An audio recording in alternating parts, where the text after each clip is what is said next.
तीसरा मुसाफिर।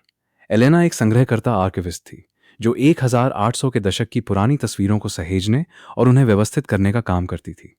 वो एक ऐतिहासिक शहर की लाइब्रेरी के तहखाने बेसमेंट में अकेली काम किया करती थी, जहां हमेशा धूल और सीलन भरी पुरानी किताबों की गंध हवा में तैरती रहती थी। एक बरसाती शाम वो एक अमीर रईस परिवार की कांच की पुरानी प्लेट वाले नेगेटिव्स ग्लास प्लेट नेगेटिव्स को स्कैन कर रही थी। जैसे ही स्कैनर की रोशनी धीरे धीरे कांच पर आगे बढ़ी, उसके कंप्यूटर मॉनिटर पर एक साफ ब्लैक एंड व्हाइट तस्वीर उभर आई। वो विक्टोरियन काल की एक औपचारिक तस्वीर थी, जिसमें एक युवा जोड़ा मखमली सोफे पर बिल्कुल सीधा बैठा हुआ था। एलेना ने तस्वीर की स्पष्टता जांचने के लिए उसे जूम किया। तभी उसे कुछ अजीब दिखाई दिया। सोफे के ठीक पीछे भारी पर्दों के बीच अंधेरे साए में एक तीसरे इंसान की धुंधली सी आकृति खड़ी थी। वो एक महिला जैसी लग रही थी, जिसका सिर एक अस्वाभाविक और टूटे हुए कोण पर मुड़ा हुआ था। उसकी आंखें चौड़ी थीं और वो कैमरे के लेंस में सीधे नफरत और गुस्से से देख रही थीं। एलेना के बदन में एक सिहरन दौड़ गई। उसने इसे डबल एक्सपोजर शुरुआती फोटोग्राफी में होने वाली एक आम गलती समझकर नजरअंदाज कर दिया। उसने फाइल को सेव किया और अगली प्लेट स्कैन करने लगी। जब दूसरी तस्वीर स्कैन हुई तो उसमें वही जोड़ा इस बार अपने घर के बरामदे में खड़ा था। एलेना की सांसें थम गईं।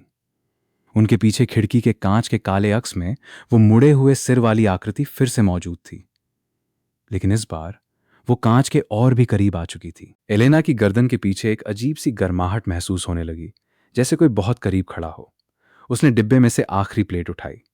आर्काइव के नोट्स के मुताबिक उस परिवार के हवेली छोड़कर हमेशा के लिए चले जाने से पहले की यह आखिरी तस्वीर थी। उसने उसे स्कैनर पर रखा।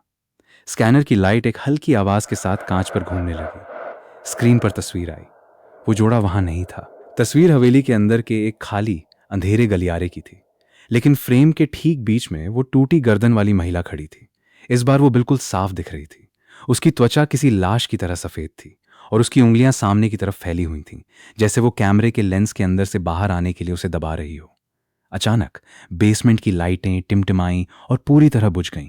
चारों तरफ घना अंधेरा छा गया। रोशनी का इकलौता जरिया कंप्यूटर स्क्रीन की चमक थी।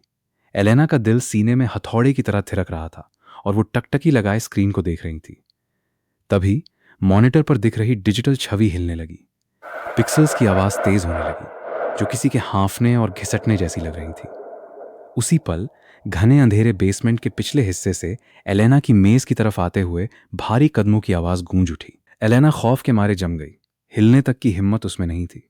तभी कंप्यूटर का मॉनिटर भी एक झटके से बंद हो गया और सब कुछ स्याह अंधेरे में डूब गया।